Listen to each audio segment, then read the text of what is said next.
En attendant Dieu. Shalom bien-aimés dans le Seigneur. Notre méditation du jour s'intitule En attendant Dieu. Première partie. Nous tirons notre texte dans Jean chapitre 15, le verset 7, qui nous dit ceci. Si vous demeurez en moi et que mes paroles demeurent en vous, demandez ce que vous voudrez et cela vous sera accordé. Alléluia. Nous attendons tous quelque chose de Dieu. Ce que nous comprenons et faisons pendant que nous attendons Dieu détermine si oui ou non nous allons recevoir ses promesses. En attendant donc Dieu, restez dans votre couloir. Ce n'est pas que Dieu tarde à vos yeux que vous avez le droit de changer de couloir pour tenter de réussir. Mon père spirituel, le pasteur Nageral Toydibay, me disait récemment, je cite, « La vie respecte ceux qui demeurent dans leur domaine. » Fin de citation. Il faut rester quelque part assez longtemps pour pouvoir réussir. Lorsque nous réussissons à durer dans quelque chose, nous possédons une grande réputation, nous sommes dignes de confiance et devenons crédibles.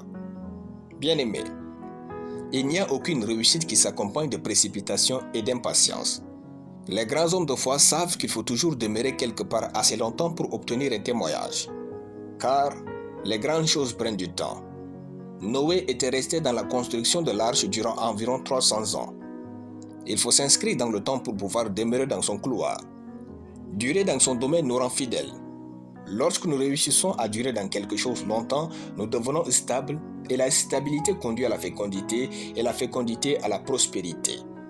Le verset dit « Si vous demeurez en moi et que mes paroles demeurent en vous, demandez ce que vous voudrez et cela vous sera accordé. » Si nous demeurons dans notre couloir et en Dieu, en faisant de telle sorte que sa parole demeure en nous, il n'y a rien que nous ne pourrons pas obtenir de lui.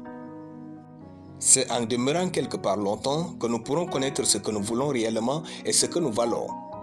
En effet, il y a un grand fossé entre nos talents et ce dont nous sommes capables, entre notre volonté et ce que nous voulons, entre nos illusions et notre destinée, entre nos convictions et celles de Dieu. C'est en restant quelque part assez longtemps que tout prend un sens et l'ordre se crée dans notre vie. Ceux qui restent dans leur couloir écrivent l'histoire.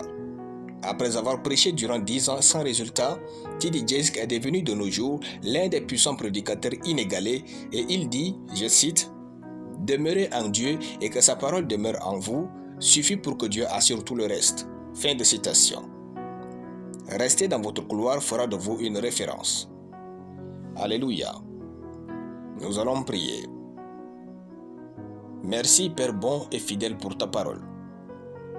Je déclare que je sais attendre Dieu là où il m'a planté pour vivre. Rien n'est en retard dans ma vie et je marche au rythme divin au nom de Jésus. Amen. La lecture biblique en une année, Apocalypse chapitre 9. Soyez bénis, c'était le pain du ciel.